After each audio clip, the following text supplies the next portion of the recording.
신약 성경 279쪽입니다. 고린도전서 13장 1절에서 13절까지 말씀 봉독하겠습니다. 내가 사람의 방언과 천사의 말을 할지라도 사랑이 없으면 소리나는 구리와 울리는 꽹과리가 되고, 내가 예언하는 능력이 있어 모든 비밀과 모든 지식을 알고 또 산을 옮길 만한 모든 믿음이 있을지라도 사랑이 없으면 내가 아무것도 아니요, 내가 내게 있는 모든 것으로 구제하고 또 내 몸을 불사르게 내줄지라도 사랑이 없으면 내게 아무 유익이 없느니라. 사랑은 오래 참고, 사랑은 온유하며 시기하지 아니하며, 사랑은 자랑하지 아니하며 교만하지 아니하며 무례히 행하지 아니하며 자기의 유익을 구하지 아니하며 속내지 아니하며 악한 것을 생각하지 아니하며 불의를 기뻐하지 아니하며 진리와 함께 기뻐하고 모든 것을 참으며 모든 것을 믿으며 모든 것을 바라며 모든 것을 견디느니라. 사랑은 언제까지나 떨어지지 아니하되 예언도 패하고 방언도 그치고 지식도 패하리라. 우리는 부분적으로 알고 부분적으로 예언하니 온전한 것이 올 때에는 부분적으로 하던 것이 패하리라. 내가 어렸을 때에는 말하는 것이 어린아이와 같고 깨닫는 것이 어린아이와 같고 생각하는 것이 어린아이와 같다가 장성한 사람이 되어서는 어린아이의 일을 버렸노라. 우리가 지금은 거울로 보는 것 같이 희미하나 그때에는 얼굴과 얼굴을 대하여 볼 것이요, 지금은 내가 부분적으로 아나 그때에는 주께서 나를 아신 것 같이 내가 온전히 알리라. 그런즉 믿음, 소망, 사랑 이 세 가지는 항상 있을 것인데 그 중에 제일은 사랑이라. 아멘. 까지 말씀입니다. 오늘이 대강절 첫 번째 주일이라고 말씀을 드렸습니다. 주님을 기다리면서 우리가 무엇을 묵상해야 될까? 아마도 하나님의 사랑이 우리가 묵상해야 할 가장 큰 주제가 아닐까 싶습니다. 하나님의 사랑을 우리가 마음에 품고 우리를 이렇게 사랑해 주신 주님께서 태어나신 날이 가까이 오는구나 이렇게 생각을 하면 우리 마음속에 감사도 넘치고 기쁨도 넘치고 소망도 넘치리라고 믿습니다. 우리가 주님의 사랑을 생각하기 전에 우리가 먼저 한 가지 묵상하기를 원합니다. 그것은 주님은 선하시다라고 하는 이러한 주제이지요. 하나님의 성품 가운데 가장 중심된 성품이 무엇이냐라고 누군가가 질문한다면 우리는 그분의 성품은 선하심이라고 대답할 수밖에 없습니다. 만약 하나님께서 선하시지 않다면 우리가 하나님을 하나님이라고 부르기가 어렵겠죠. 그분에게 영광을 돌리는 것은 우리에게 힘든 일이 될 것이고 아마 그분을 신뢰하며 따르기란 굉장히 어려운 문제가 될 것입니다. 하나님이 선하시기 때문에 우리는 그분을 믿고 따르고 그분을 높여드리는 것입니다. 그래서 시편 118편 1절에서는 이렇게 하나님을 찬송합니다. 여호와께 감사하라. 그는 선하시며 그의 인자하심이 영원함이로다.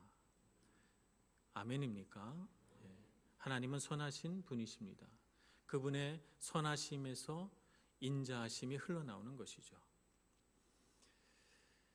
이 하나님의 선하심은 어떻게 우리 가운데 나타나는가? 하나님의 선하심을 우리 대략 한 세 가지 정도로 생각해 볼 수가 있습니다. 첫째는 하나님은 끊임없이 선한 것을 창조해 내시는 분이세요. 하나님의 모든 생각은 다 선하시기 때문에 그가 하는 모든 일, 그가 새롭게 만들어내시는 모든 것은 다 선하십니다. 그래서 하나님께서 이 세상을 창조하실 때 하루하루 창조하실 때마다 주님께서 고백하신 것은 보시기에 좋았더라 라고 하는 것입니다. 보시기에 좋았더라. 참 좋구나 라고 하는 것이 그분의 고백입니다. 하나님의 그 손길을 따라서 선하고 아름답게 창조된 이 세상 만물을 우리가 봅니다. 특별히 우리가 유럽에 와서 보니까 한국에서는 경험해 보지 못했던 정말 우람하고 높은 알프스 산맥을 우리가 봅니다. 눈 덮인 하얀 산들이 굽이굽이 펼쳐진 것을 보면서 우리는 정말 하나님은 놀라우신 분이구나 이렇게 생각을 하죠. 또 우리는 지중해 푸른 물결을 봅니다. 정말 보석같이 아름다운 물결들이 막 부서지는 것을 우리가 보면서 아드리아 해를 보고 티레니아 해를 보면서 우리는 경탄합니다. 아, 정말 하나님은 그 하나님의 마음 안에 아름답고 선한 것이 정말 가득하구나 하는 것을 지으신 피조물들을 보면서 느끼죠. 그래서 하나님께서 갖고 있는 선하심은 그분의 창조, 그분의 능력, 그분이 생각하시고 만들어내는 모든 것 가운데 다 나타납니다. 그것을 보는 우리는 경탄하고 기뻐하고 즐거워하고 누리는 것이죠. 또 하나는 하나님께서 그 선하심으로 지으신 모든 것을 돌보신다는 데 그분의 선하심이 있습니다. 하나님께서는 이 지으신 만물을 놓고 아담을 불러다가 이름을 지어보라 이렇게 말씀하셔요. 그래서 아담이 와서 자기 생각에 좋게 느끼는 대로 동물이나 식물 이름들을 이렇게 다 부르죠. 그래서 그것이 다 그 동물과 식물들의 이름이 됩니다. 하나님께서 아담이 이름을 이렇게 지었을 때 난 그게 마음에 안 드는구나. 그것보다는 이렇게 이름을 지으면 어떨까라고 말씀하시지 않으셨어요. 아담이 부르는 대로 다 그것이 그 동물과 식물들의 이름이 되었다는 것입니다. 그러니까 하나님은 이 세상 모든 만물을 지으시고 그것을 특별히 우리에게 위임하셔요. 위임하시는 은혜, 우리에게 권한을 주시고 또 우리를 돌보아 주셔요. 또 우리를 배려하셔서 우리가 연약함 가운데 빠지지 않도록 도와주시고 우리를 또 하나님의 선하신 손길로 인도하시고 때로 우리가 잘못된 길로 가거나 실수하거나 잘못했을 때 우리를 나무라고 훈계하시지만 우리가 용서를 구하고 돌아오면 즉시로 우리를 다 용서해 주시는 분이시기도 합니다. 그래서 하나님은 참 선하시다라고 하는 것을 우리가 알게 되죠. 하나님의 선하심의 두 번째 영역은 우리를 돌보시고 우리를 인도해 가시는 하나님의 어떤 관계 안에서 베풀어지는 능력들입니다. 세 번째, 하나님의 선하심은 사랑이라고 말할 수가 있어요. 하나님께서 이 세상 만물을 창조하시고 또 우리에게 권한도 위임하시고 우리의 삶을 인도해 주신다고 하여도 그 모든 것이 다 선하여도 사랑이 없다면 이 하나님의 선하심은 굉장히 차가운 선함으로 느껴질 것 같아요. 하나님은 선하시지만 왠지 모르게 우리의 마음은 조심스럽죠. 하나님의 선하심 앞에서 혹시라도 우리가 선하지 못한 무엇을 하나님 앞에 보일까 말이에요. 사랑이 없다면 말입니다. 그러나 하나님의 선하심 안에 사랑이 있기 때문에 하나님의 선하심은 따뜻한 선함이 되죠. 그래서 우리가 온전히 다 선하지 못해도 우리가 무수히 실수를 저질러도 우리는 하나님 앞에 이 선하신 주님 앞에 나아갈 수가 있는 것입니다. 그래서 이 사랑이란 하나님께서 갖고 있는 이 선한 모든 능력, 창조의 능력이나 유지하고 돌보는 능력이나 이 모든 선함을 정말 선하게 만드는 요소라고 말할 수가 있어요. 사랑이야말로. 그래서 이 하나님의 사랑을 우리가 느끼면서 하나님의 선하심을 믿고 또 하나님의 선하심을 따르는 신뢰하는 마음이 생기는 것입니다. 사랑은 우리로 하여금 하나님은 참 좋다. 하나님 안에 있어서 안전하구나. 하나님께서 주신 은혜 때문에 평안하다라고 하는 등등의 감정들을 우리 안에 가져다 줍니다. 그런데 우리가 사랑에 대해서 한 가지 생각해 볼 것이 있습니다. 그것은 뭐냐면 사랑에는 선함이라고 하는 요소도 있지만 다른 것에서는 발견할 수 없는 독특한 요소 한 가지가 있는데 그것은 사랑에는 감정이 있다는 것입니다. 사랑이 갖고 있는 감정은 기쁨이라든가 충만함이라든가 라고 하는 좋은 감정뿐만 아니라 그 반대의 감정도 있습니다. 사랑의 감정에는 말이죠. 말하자면 우리가 사랑에 빠지게 되면 사랑의 안에서 큰 기쁨과 희열도 얻지만 반대로 사랑하기 때문에 우리는 염려하고 사랑하기 때문에 우리는 비통함을 느끼게 되고 사랑하기 때문에 슬픔을 느끼게도 돼요. 이것이 사랑이 갖고 있는 우리가 누군가를 사랑할 때 느끼는 독특한 부분입니다. 우리는 사랑하는 사람이 건강이 나빠지거나 그러면 나는 건강하고 내가 하는 일을 다 잘 되고 있지만 내가 사랑하는 사람이 건강이 나빠지고 그가 어려움이 있기 때문에 우리는 염려가 돼요. 걱정이 돼요. 그죠? 또 사랑하는 사람이 죽는다면 우리는 굉장히 슬플 거예요. 지금 이 순간에도 매 초마다 전 세계 수많은 사람들이 죽음을 맞이하고 생명이 사그러들지만 우리는 슬퍼하진 않아요. 뭐 사람은 죽는 거지 이렇게 생각하지 슬퍼하지 않습니다. 그러나 내가 사랑하는 사람이 죽으면 우리는 어떻습니까? 굉장히 슬퍼요. 아무리 울고 또 울어도 아마 우리 눈에서 눈물이 그치지 않을 거예요. 사랑이 주는 감정이죠. 내가 정말 사랑하는데 내가 사랑하는 사람이 나의 사랑을 거절할 때 우리는 비통함을 느끼게 돼요. 만약 우리가 사랑하지 않는 사람이 우리를 거절한다면 우리는 견딜 수 있어요. 그럴 수 있지. 나를 받아들일 수도 있고 거절할 수도 있는 거지 라고 생각하지만 만약 내가 정말 사랑하는 사람이 나를 거절하면 우리는 정말 마음이 아파요. 정말 그 사람이 나를 받아들여 주지 않는 것에 대한 어떤 비통한 마음이 생길 것입니다. 그래서 우리가 사랑을 하게 되면 아셨겠지만 위험한 일을 겪게 됩니다. 주는 사람도 위험에 빠지게 되고 받는 사람도 위험을 느끼게 돼요. 주는 사람에게는 어떤 위험이 있는가? 지금 말씀드린 것처럼 감정을 다치게 될, 마음을 다치게 될 위험이 있습니다. 받는 사람에게는 어떤 위험이 있는가? 사랑하는 사람이 우리가 사랑하면 어떻게 돼요? 소유하고 싶잖아요. 내 것 되고 만들고 싶잖아요. 그래서 사랑하는 사람이 소유하려고 하는 그런 뭐라 그럴까요? 그런 위험에 빠지게 됩니다. 소유하려고 하면서 어떻게 되죠? 간섭하잖아요. 간섭하니까 뭔지 모르지만 내가 묶이고 억압받는다는 느낌을 받게 돼요. 이것이 사랑을 받는 사람에게 오는 위험이죠. 때로는 질투에 사로잡혀서 나만 사랑해야 되는데 다른 사람에게 조금만 관심을 표하면 우린 막 질투가 일어나니까 받는 사람에게는 사랑이 좀 불편하게 느껴질 수도 있겠습니다. 그래서 우리가 이 세상을 살아갈 때 우리가 사랑의 감정에 대해서 느끼는 것은 뭐냐면 사랑하면서 또 미워하는 거예요. 이것을 우리가 애증의 관계라고 하죠. 사랑하는 마음이 커지면 동시에 미워하는 마음도 커지는 것 같아요. 사랑하면서 미워하는 그런 것이죠. 사람의 사랑은 그런데 하나님의 사랑은 어떨까요? 호세아서 11장 1절에서 4절 말씀을 보겠습니다. 호세아서 11장 1절에서 4절 봉독하겠습니다. 이스라엘이 어렸을 때에 내가 사랑하여 내 아들을 애굽에서 불러냈거늘 선지자들이 그들을 부를수록 그들은 점점 멀리하고 바알들에게 제사하며 아로새긴 우상 앞에서 분향하였느니라. 그러나 내가 에브라임에게 걸음을 가르치고 내 팔로 안았음에도 내가 그들을 고치는 줄을 그들은 알지 못하였도다.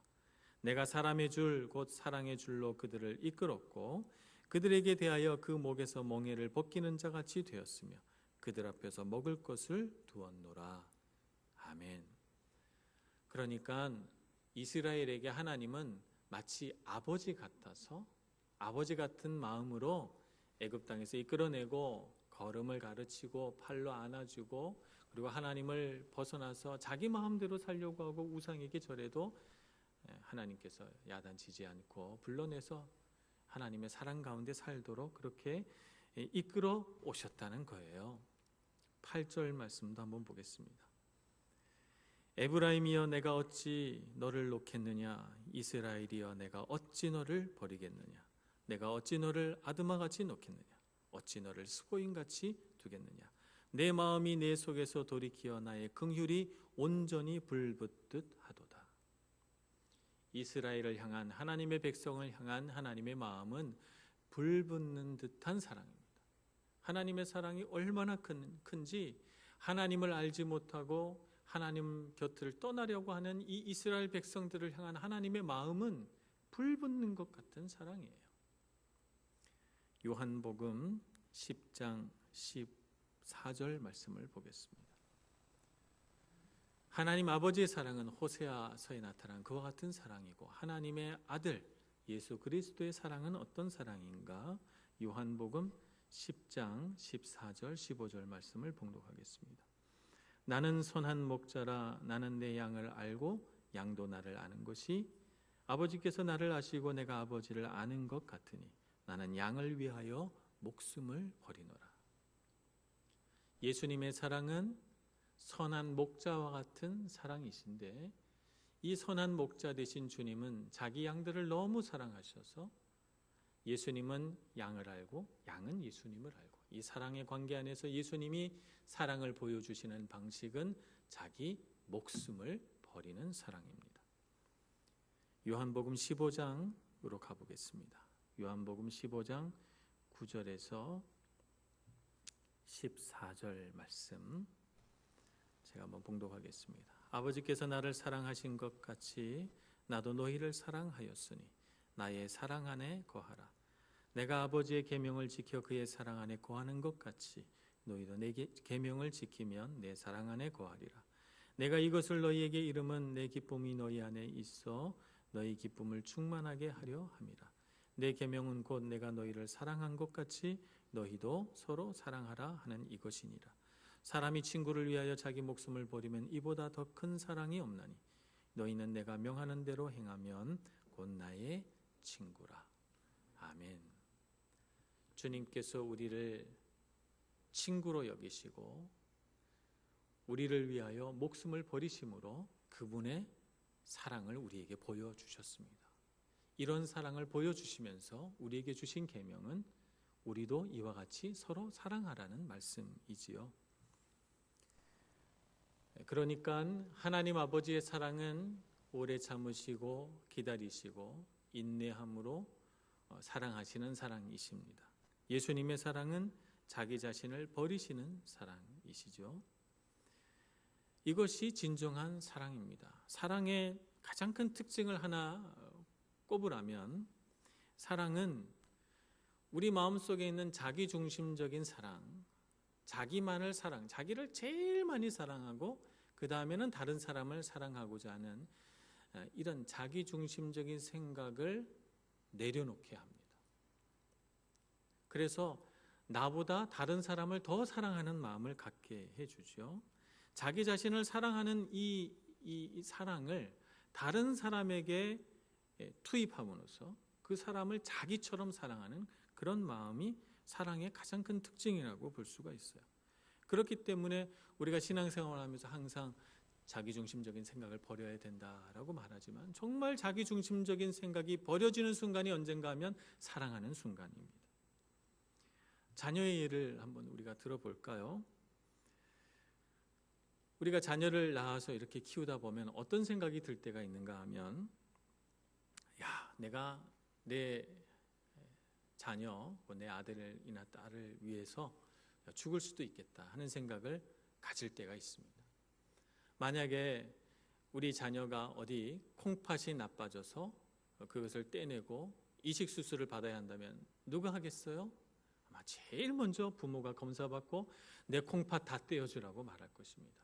어디 자녀가 간이 나빠졌다 그러면 간도 떼어주고 싶고, 만약에 자녀가 심장이 나빠져 심장 이식 수술해야 된다면 심장이라도 떼어주고 싶은 마음이 아마 부모의 마음일 것입니다. 자녀의 생명보다 더 중요한 건 없어요. 내 생명은 아무것도 아니에요. 자녀가 잘 되기를 바라죠. 자녀가 잘 될 수만 있다면 얼마나 좋을까? 내가 갖고 있는 모든 소유를 다 주어서라도 자녀가 잘 됐으면 하는 바람이죠. 그래서 아낌없이 자녀들에게 줍니다. 자녀들에게 교육비도 주고 자녀들에게 필요한 것들을 주면서 노트에다 꼼꼼하게 적어서 내가 언젠간 받아야지. 빚을 많이 졌네 내 아들이 나한테. 이렇게 생각하는 부모는 세상에 한 명도 없습니다. 다 거저주죠. 자녀들이 잘 되면 자녀들이 잘 된 것이 큰 기쁨이고 영광이에요. 어느 부모가 자녀가 잘 되는 것을 놓고 시기하고 질투하겠습니까? 어떻게 자녀가 나보다 잘 되지? 시기하는 마음을 갖는 부모는 아무도 없습니다. 만약 누군가가 우리의 자녀를 모욕한다면, 우리의 자녀를 험담하고 나쁘게 말한다면, 우리의 부모들은 마치 내가 모욕을 당한 것처럼 가슴 아파하고 분개하면서 일어날 거예요. 그것이 사랑이죠. 하나님의 사랑은 어떻습니까? 하나님의 사랑은 자기 자신을 위한 사랑이 아니에요.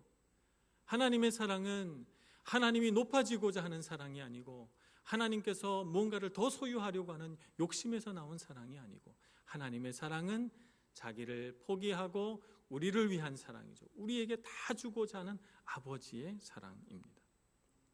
이 아버지의 사랑은 아들 예수 그리스도에게 나타나셔서 자기의 목숨을 버려서 목숨을 바쳐서 하는 사랑으로 우리에게 나타나셨습니다.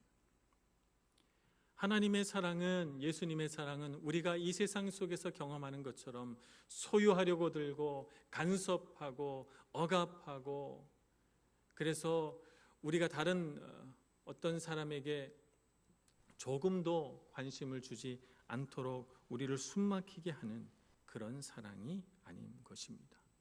하나님의 사랑은 오래 참으시는 사랑이시죠. 오늘 우리 고린도전서 13장 말씀을 보겠습니다. 오늘 말씀은 이렇게 우리에게 가르쳐 줍니다. 내가 사람의 방언과 천사의 말을 할지라도 사랑이 없으면 소리나는 구리와 울리는 꽹과리가 되고 하늘의 신비로운 언어를 내가 말할 능력이 있어도 내가 그와 같이 신비로운 하나님의 일을 경험했어도 사랑이 없다면 시끄러운 소리에 불과하다는 것입니다. 내가 예언하는 능력이 있어 모든 비밀과 모든 지식을 알고 또 산을 옮길 만한 모든 믿음이 있을지라도 사랑이 없으면 내가 아무것도 아니요. 그런 신비롭고 초자연적인 능력을 행할 그런 지식과 믿음과 능력을 가졌어도 사랑이 없다면 그것은 아무런 가치가 없다는 거예요. 내가 내게 있는 모든 것으로 구제하고 또 내 몸을 불사르게 내줄지라도 사랑이 없으면 내게 아무 유익이 없느니라. 아무리 선한 행위를 하고 아무리 착하고 좋은 일들을 이 세상에 많이 하여도 사랑이 없다면 아무것도 아닌 것이죠. 하나님의 성품 가운데 아름답고 귀한 것들을 아무리 많이 만들어내고 우리에게 아무리 좋은 것들을 많이 베풀어 주어도 하나님 안에 사랑이 없다면 우리가 그 하나님의 선하심을 온전히 느낄 수 없는 것처럼 사랑이라고 하는 것은 아름다운 말이 아니요 능력이 아니요 선한 행위가 아니라 사랑이라고 하는 것은 그 가슴에서 심장에서 우러나오는 뜨거운 감정인 것을 알아야 되겠습니다. 그래서 오늘 사랑은 오래 참고라고 말씀하십니다. 사랑은 오래 참고. 사랑이 없으면 오래 참을 수가 없어요. 사랑이 없다면 우리는 진작에 다른 사람을 찾아갔겠죠. 다른 하나님을 찾았을 것입니다. 사랑은 오래 참습니다. 그래서 하나님은 우리를 오래 기다리셨죠. 우리가 무수한 시간을 하나님 없이 살고자 발버둥 치면서 세상을 향해 나가고 세상을 더 많이 사랑했어도 하나님은 우리를 오래 기다리시고 우리가 그 수많은 하나님께서 우리를 붙드시는 그 순간들을 뿌리치고 갔어도 하나님 우리를 다 용서하시고 용납하시고 인내하시며 우리를 되찾아오셨습니다. 하나님의 사랑은 온유한 사랑이시죠. 온유하다는 것은 하나님께서 무척이나 겸손하시다는 거예요. 그래서 이 땅에 사람의 모습으로 내려오셨죠. 얼마나 겸손하신지.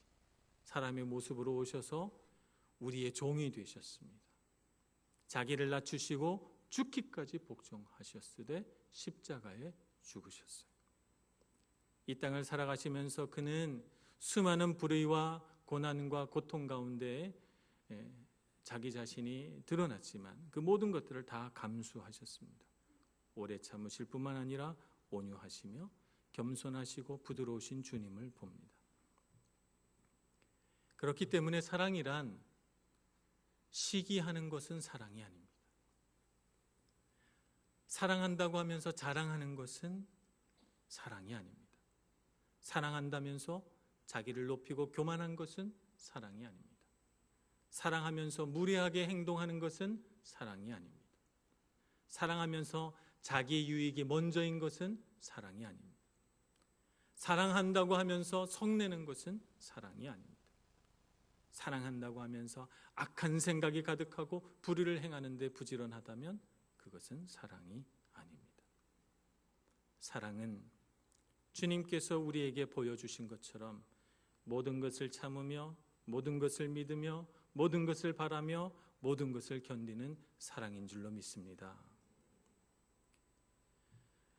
우리가 이 세상을 살아가면서 하나님의 사랑을 많이 경험했을까요? 사람의 사랑을 많이 경험했을까요? 일반적으로 사람들은 사람의 사랑을 더 많이 원하고 그러다 보니까 사람의 사랑을 많이 경험했어요. 사람의 사랑은 하나님 사랑처럼 자기를 버리는 사랑은 아니잖아요. 그러다 보니 우리는 세상에서 사랑으로 인해 많이 부서지고 깨어졌습니다. 온전한 사랑을 받고 싶은데 세상에 어디 온전한 사랑을 주는 사람들이 많이 있습니까? 참 우리 안에 온전한 사랑을 받고 싶은 마음이 깨지고 부서져서 상처가 되었습니다. 그런데 정말 우리를 속상하게 하는 것은 뭐냐 하면, 정말 우리를 아프게 하는 것은 내가 온전한 사랑을 주지 못한다는 거예요. 내가 그것을 받지 못했을 뿐만 아니라 주지도 못한다는 거예요. 우리 자녀들에게, 사랑하는 이웃과 교우들에게 사랑을 나누어 주며 살아가는 사람이 되고 싶은데 얼마나 자주 내가 사랑하기에 부족한 사람인가를 깨닫는지 모릅니다. 그래서 우리가 주님 앞에 나와섰을 때는 이런 마음을 갖게 되죠. 주님, 나 같은 사람도 사랑받을 수 있을까요? 나 같은 사람도 사랑해 주시나요? 라고 하는 탄식입니다. 이것이 깨어진 마음이죠. 요한복음 21장에 보면 베드로는 이러한 깨어진 가슴을 부여잡고 자신의 친구들, 곧 제자들에게 이렇게 외칩니다. 나는 물고기 잡으러 가노라. 예수님을 3번 부인하고 그는 밖으로 나와 통곡하며 옵니다. 예수님의 수제자라고 자랑했고 예수님을 향하여 주는 그리스도시요 살아계신 하나님의 아들이십니다라고 담대하게 고백했던 그가 예수님을 모른다고 너무나도 뻔뻔스럽게 3번이나 부인한 끝에 그가 마당에 나와서 울부짖으며 통곡하며 깨닫게 된 것은 자기가 사랑하는 능력이 없다는 거예요. 예수님은 죽기까지 자신을 사랑하셨는데 자신은 그런 사랑에 화답할 만한 그런 능력이 되지 못한다는 사실이죠. 너무너무 가슴 아프고 속상하고 어떻게 주님 앞에 나가서 다시 사랑해 주실 수 있겠느냐고, 내가 다시 한번 해보겠다고 말할 용기가 나지 않아요. 그래서 그는 실패 가운데 깨어진 마음으로 결국 생각해낸 것이라곤 나는 물고기나 잡아야 되겠다라고 하는 것이죠. 물고기나 잡으러 가자. 예수님께 사랑받는 것을 포기해버리고 물고기 잡으러 갑니다. 그리고 밤새도록 그물질을 하죠. 그물을 내립니다. 또 던지고 또 던져도 건져 올라오는 것은 아무것도 없습니다. 우리도 세상에서 얼마나 많이 그물질을 합니까? 뭔가가 건져 올라오겠지. 세상을 향해서 아무리 그물을 던져도 우리 손에 걸려오는 것은 아무것도 없어요. 실패와 거듭된 이런 낭망 속에서 우리가 밤새도록 수고하여 기진하여 되었을 때, 그때 주님은 우리를 찾아오셔서 말씀하십니다. 얘들아, 너희에게 고기가 있느냐? 밤새도록 그물질하고 무언가가 걸려들어서 주님의 사랑 대신 이 텅 비어버린 우리의 가슴을 채워보고자 세상에 무수히 그물을 내렸건만 너희에게 고기가 있느냐라고 물어보십니다. 주님은 우리를 다시 찾아오셔서 우리에게 정말 필요한 것은 하나님의 사랑이지 세상의 사랑이 아닌 것을 가르쳐 주십니다. 그래서 우리에게 말씀하십니다. 요한의 아들 시몬아, 네가 나를 사랑하느냐? 주님께서 우리에게 내가 너를 사랑한다라고 말씀하시지 않아요. 그건 너무나도 명백한 사실이죠. 죽음조차 무서워하지 않으시고 자기 목숨을 버려 사랑하신 주님께서 더 이상 무엇을 우리에게 확증하실 필요가 있겠습니까? 또 다시 우리를 찾아오신 주님을 바라보며 주님께서 우리를 사랑하신다는 사실은 명확합니다. 그런데 우리는 주님을 사랑하는가이지요. 요한의 아들 시몬아, 네가 나를 사랑하느냐? 내가 너를 사랑한 것 같이 너도 나를 사랑해 주렴. 내가 너에게 다 준 것처럼 너도 나에게 다 줄 수 있겠느냐라고 물어보시는 것입니다. 마치 사랑하는 연인 사이에서 사랑하는 사람에게 정말 간절한 마음으로 그 눈을 바라보면서 묻는 연인처럼 주님은 우리의 눈을 바라보시면서 묻습니다. 나를 사랑하나요? 라고 물으시는 것이지요. 오늘 우리는 주님께 대답해야 되겠습니다. 네, 주님, 우리도 주님을 사랑합니다. 내 목숨을 다하여, 내 마음을 다하여, 내 힘을 다하여 주님을 사랑하겠습니다. 라고 고백할 수 있는 저와 여러분이 되기를 소망합니다. 그래서 정말 주님께서 우리를 사랑한 것처럼 우리도 주님을 사랑해서 주님과 우리 사이에 사랑의 관계가 회복되고 이 회복된 사랑의 관계 안에서 우리와 관계하는 모든 사람들에게 주님의 사랑을 공급할 수 있는 저와 여러분이 되기를 간절히 소원합니다. 기도하겠습니다. 하나님 아버지,